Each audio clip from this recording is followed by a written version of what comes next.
जैसा कि मैं अपने सम्मुख सदगुरु और प्राचीन भारतीय इतिहास संस्कृति एवं पुरातत्व विभाग के वरिष्ठतम आचार्य प्रोफेसर सीताराम दुबे का बार बार नामोल्लेख करता हूँ। उनका ये मानना है वस्तुनिष्ठता के संदर्भ में कि वस्तुतः इतिहास के दो भेद होते हैं, एक घटित इतिहास होता है और एक लिखित इतिहास होता है। जिसे वो दो भेद मानते हैं इतिहास के, घटित इतिहास और लिखित इतिहास। घटित इतिहास क्या है कि जो वास्तव में घटना घटी थी, चाहे वो 2 वर्ष पहले घटी हो, 200 वर्ष पहले घटी हो, 2000 वर्ष पहले घटी हो, 2 लाख वर्ष पहले। जो घटना घटी या जो घटित इतिहास है वह तो 100% ऑब्जेक्टिव है, उसमें एक बट लेकिन किंतु परंतु का थोड़ा भी स्थान नहीं। जबकि उस घटित घटना का जब हम लिखित रूप में उसका इतिहास लेखन करते हैं, जिसको प्रोफेसर दुबे जी घटित और लिखित दो भेद मानते हैं, उसमें जब उस घटित घटना को हम लिपिबद्ध करते हैं, उसका लेखन करते हैं, तो इन दोनों में जमीन और आसमान का अंतर है और उसमें काम करता है फैक्ट, तथ्य और प्रमाण। तो घटित और लिखित दो भेद बताते हैं। इसी को एक राजस्थान विश्वविद्यालय जयपुर में इतिहास और संस्कृति विभाग की पूर्व विभागाध्यक्षा रही और बौद्ध स्टडीज सेंटर की डायरेक्टर रही प्रोफेसर विभा उपाध्याय, इस घटित और लिखित जो प्रोफेसर दुबे घटित और लिखित इतिहास के दो भेद की बात करते हैं, उसी को ये एक अन्य नाम देती हैं, इतिहास का सत्य और इतिहासकार का सत्य। जो घटित इतिहास है वह इतिहास का सत्य है और जो लिखित इतिहास है वह इतिहासकार का सत्य है। और वस्तुतः इस घटित और लिखित या इतिहास के सत्य और इतिहासकार के सत्य और उस घटित और लिखित इतिहास के बीच की जो खाई है उसे पाटने का काम तथ्य और प्रमाण करते हैं। और प्रोफेसर दुबे का ये मानना है कि वस्तुतः इतिहास के इन दो भेदों घटित और लिखित दोनों का समरूप हो जाना ही तथ्यों और प्रमाणों के आधार पर वस्तुनिष्ठ इतिहास लेखन हो जाना है। लेकिन अब सवाल ये उठता है कि उस घटित इतिहास लेखन और लिखित इतिहास लेखन या जो है इतिहास लेखन जो हो रहा है उस घटना का, उसके बीच की जो खाई है और उस खाई को पाटने के लिए जो तथ्य और प्रमाण है आपके पास, वो कितने वैज्ञानिक हैं पहली बात, और दूसरा कि आपकी इतिहास दृष्टि कैसी है, इस पर भी डिपेंड करता है। तब जाके कहीं आप वस्तुनिष्ठ इतिहास लेखन की तरफ अग्रसर हो पाते हैं। और जो इतिहासविद या जो इतिहासज्ञ या जो इतिहासकार इस घटित और लिखित के बीच की खाई को पाटने में जितना ही सफल हो पाता है, वह वस्तुनिष्ठ इतिहास लेखन के उतना ही करीब तक पहुंच पाता है। यह अलग बात है कि 100% ऑब्जेक्टिविटी इतिहास में नहीं। जब विशुद्ध विज्ञानों में नहीं लाई जा सकती तो 100% ऑब्जेक्टिविटी इतिहास जैसे मानविकी के विषय, सामाजिक विज्ञान के विषय में संभव ही नहीं। स्वयं एक अन्य वामपंथी इतिहासकार हैं प्रोफेसर इम्तियाज अहमद, उन्होंने भी इतिहास और इतिहास लेखन को लेकर के तमाम सवाल खड़े किए हैं उसी तरह से जैसे प्रोफेसर दुबे और प्रोफेसर उपाध्याय अपने लेखों में या अपनी पुस्तकों में बताते हैं। दूसरी जो सबसे महत्वपूर्ण बात है कि इतिहास में ऑब्जेक्टिविटी को किस सीमा तक और कैसे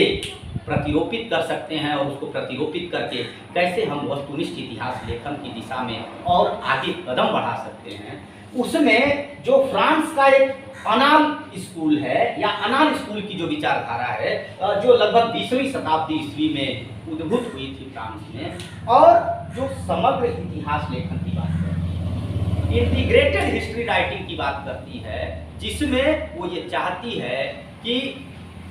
अब जो इतिहास लिखा जाए वो राजाओं महाराजाओं की गुर्जियों से लेकर के आम जनमानस तक का इतिहास लिखा जाना चाहिए। तो उसके लिए उस समग्र इतिहास लेखन के लिए हम इतिहास में विशेष करके 2 साक्ष्यों का प्रयोग करते हैं। एक होता है साहित्यिक साक्ष्य और दूसरा होता है पुरातात्विक साक्ष्य। जो साहित्यिक साक्ष्य है उसे प्रोफेसर सीताराम दुबे शरीर विहीन चक्षु और पुरातात्विक साक्ष्य को चक्षु विहीन शरीर कहते हैं। और वो ये मांग करते हैं, वो ये कहते हैं कि वस्तुतः किसी भी युग के ये 2 महत्वपूर्ण साक्ष्य हैं, शरीर विहीन चक्षु जिसे वो साहित्यिक साक्ष्य कहते हैं, और चक्षु विहीन शरीर जिसे वो पुरातात्विक साक्ष्य कहते हैं। और ये कहते हैं कि किसी भी युग के इतिहास को अगर आपको देखना है, पकड़ना है, लिखना है, तो आप उस युग के साहित्य को उठाइए, साहित्य का अध्ययन कीजिए और ये देखने की कोशिश कीजिए कि जो साहित्य में वर्णित चीजें हैं वो पुरातात्विक साक्ष्यों में कहाँ तक मेल खाती हैं, और तब जाके कहीं आप जो है साहित्यिक और पुरातात्विक यानी साहित्यिक रूपी चक्षु से पुरातात्विक रूपी भौतिक अवशेषों के सम्मिलन से जब आप इतिहास लेखन करेंगे, तब जाकर के कहीं वो अनार्क स्कूल की जो समग्र इतिहास लेखन की अवधारणा है उसके आप अधिक निकट पहुंच पाएंगे। और इसीलिए आज के डेट में अंतरानुशासनिक विषयों के अध्ययन पर जो है विशेष जोर दिया गया है, क्योंकि इतिहास का संबंध भूगोल से भी है। किसी भौगोलिक परिक्षेत्र का के देश काल का आप इतिहास देखते हैं, उसमें कहीं न कहीं आप जो है विशुद्ध विज्ञानों की भी कुछ पद्धतियों को अपनाते हैं, कार्बन डेटिंग और भी तमाम पद्धतियां जो विज्ञान के क्षेत्र में प्रयोग की जाती हैं। तो इसीलिए इस समग्र इतिहास लेखन में जो वस्तुनिष्ठ इतिहास लेखन या इतिहास में वस्तुनिष्ठता की ओर हमारा कदम बढ़ाएगा या उस क्षेत्र की तरफ हम और आगे बढ़ेंगे और समग्र इतिहास लेखन की तरफ जाएंगे, इसीलिए इंटरडिसिप्लिनरी स्टडीज को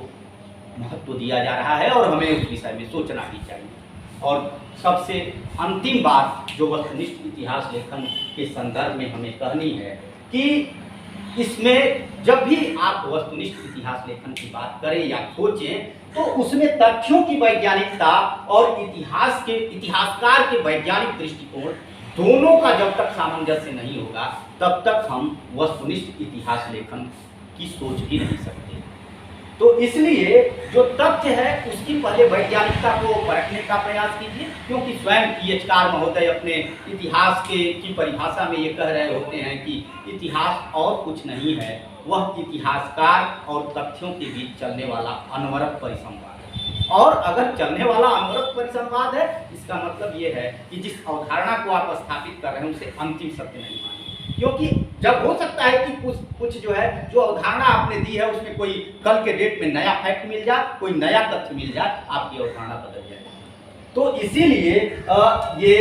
अंतिम बात जो है मैं कह रहा हूँ कि तथ्यों की वैज्ञानिकता, जो तथ्य जिस तथ्य के आधार पर, जिस प्रमाण के आधार पर आप वस्तुनिष्ठ इतिहास लेखन की कोशिश कर रहे हैं, तो उस तथ्य की वैज्ञानिकता को परखने की कोशिश कीजिए। और दूसरा कि अगर आप इतिहासकार हैं या इतिहास लेखन की सोच रहे हैं, तो आपकी भी एक वैज्ञानिक दृष्टि होनी चाहिए उसमें, जिसमें आग्रह पूर्वाग्रह से मुक्त अगर आपकी दृष्टि होगी और तथ्य भी वैज्ञानिक होगा और आपकी भी आग्रह पूर्वाग्रह से मुक्त होंगे, तब जाकर के आप कहीं वस्तुनिष्ठ इतिहास लेखन को एक संभव सीमा तक वस्तुनिष्ठता उसमें प्रतिरूपित कर सकते हैं और वस्तुनिष्ठ इतिहास लेखन कर सकते हैं।